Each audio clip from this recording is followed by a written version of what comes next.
Hello and welcome to episode 3 of Quote of the Week, where we're going to be looking at some language in An Inspector Calls by J.B. Priestley. Today's key quote is a description of the inspector in the opening stage directions, which says, "He creates at once an impression of massiveness, solidity and purposefulness." Just like in previous episodes, you're now going to get your whiteboards out and record notes based on the quotation in front of you. I want you to make notes on techniques and language devices that you can spot, key words that you want to analyse, the writer's possible intentions, impact on the audience and audience interpretation, and what we learn about life at the time.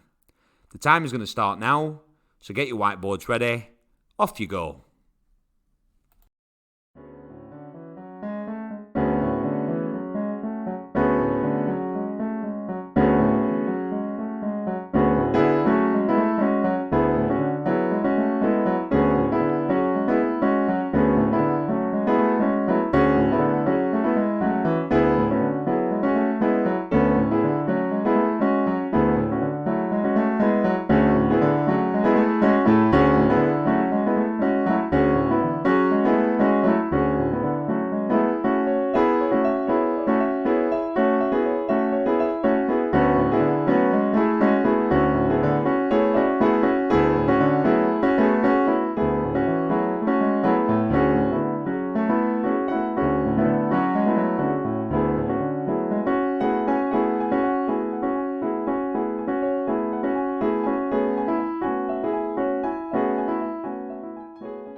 Okay, so now you've made your notes. On the screen in front of you can see a variety of different techniques that Priestley has employed when he's written down this piece of text relating to the inspector. So we can see that there are abstract nouns, a triadic list, the writer has created a semantic field, and he's also using imagery to create an impression of the inspector. This is the sort of language that you'd be expected to use in your AQA GCSE exam.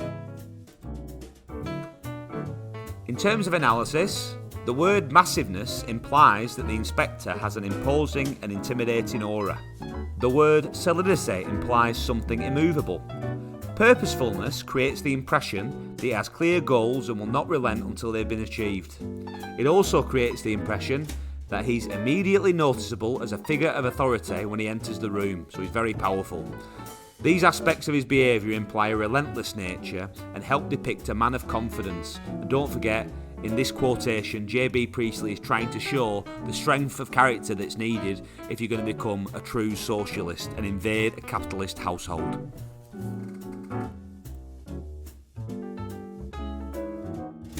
On this slide are some examples of language that you might want to use in your essay. If you don't know what any of these words mean, please ask your PD tutor now.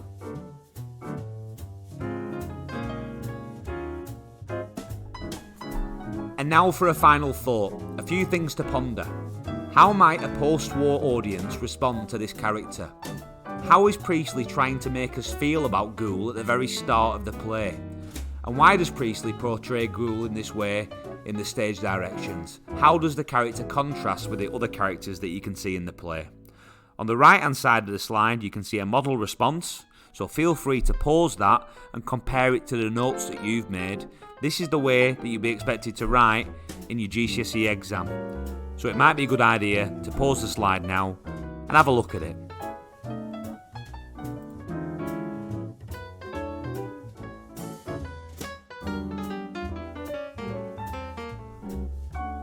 Thanks very much for listening to this episode, and we'll see you next time.